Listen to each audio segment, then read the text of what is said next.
How to Create a Glitch Monologues Season 18 Chapter 2.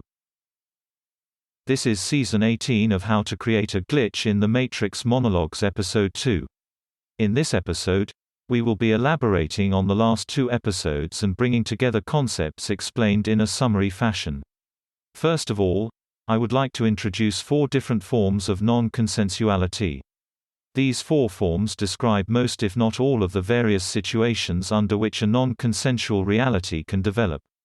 First, which describes our society in the West, is archetypal non-consensuality. Archetypal non-consensuality can be created by hidden archetypal alignments, such as created by the patriarchal Judeo-Christian religions, which I will elaborate shortly, or through explicit archetypal designations of the state. For example, a police officer is authorized to use force in certain circumstances. He had that authority because the state has given him or her that authority because he is a police officer. The hidden archetypal alignments, which create archetypal non-consensual realities or systems, produce these realities through institutions such as the family, which have achieved recognition within the confines of the state.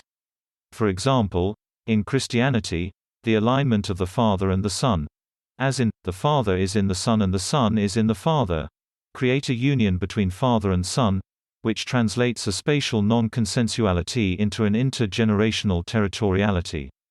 This intergenerational territoriality creates union between dominance, wife, just as it creates union between father and son, tonic.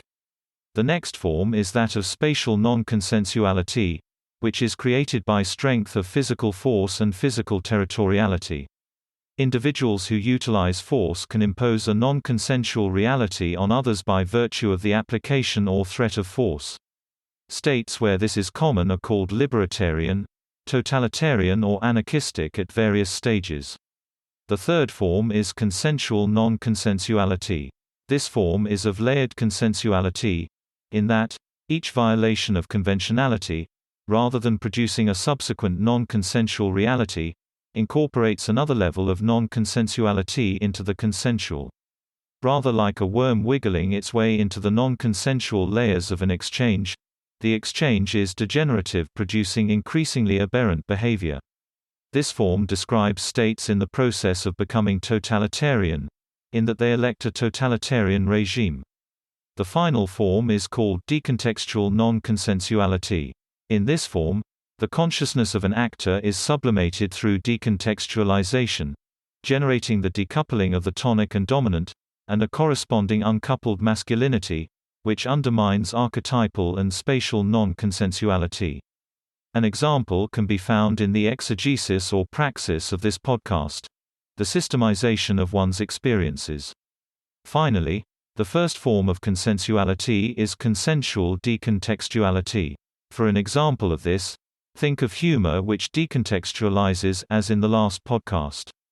Innuendo is used to create dual meanings, linked to tension release, which generates a process of decontextualization. Consensuality generates tensional releases through cooperation and mirroring. Consensual decontextualization is the first example of this. That's the end of the podcast for today. If you enjoyed it, please like, comment and subscribe.